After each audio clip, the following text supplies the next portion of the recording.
As we mentioned earlier, protests are planned throughout the week at the Democratic National Convention calling for an end of U.S. aid to Israel and its war with Hamas. CBS News correspondent Lilia Luciano joins me right now, and I can see a crowd sort of building up behind you. Lilia, set the scene for us in terms of where you are and what's happening.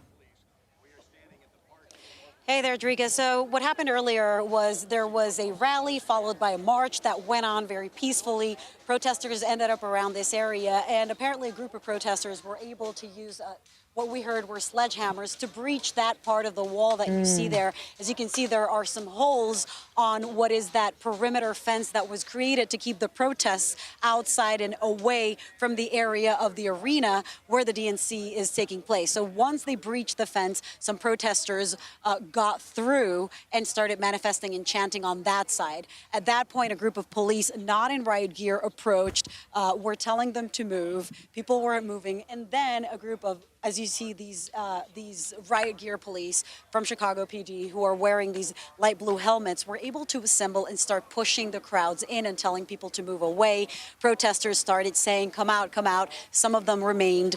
A few were detained, but it was a small number of them.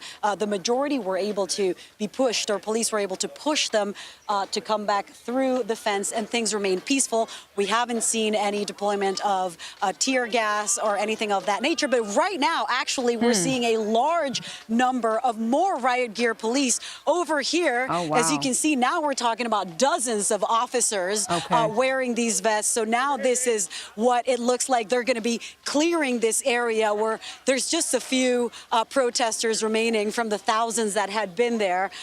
We had heard some protesters say just a minutes ago, okay, more police are coming. They're coming behind you. If you don't want to be part of a confrontation, leave now. Yeah. And of course, as we can see now, people are rushing there.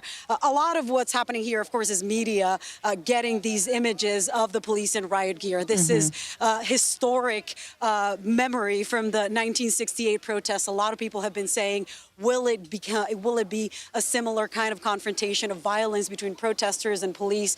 And clearly, there's a lot of media that want to make sure that we don't miss any images, that police are respecting, as they said they would, people's freedom of speech. But as they have been saying, as the mayor has been saying, they're not going to tolerate violence or vandalism. And of course, a breaching of the fence is considered vandalism.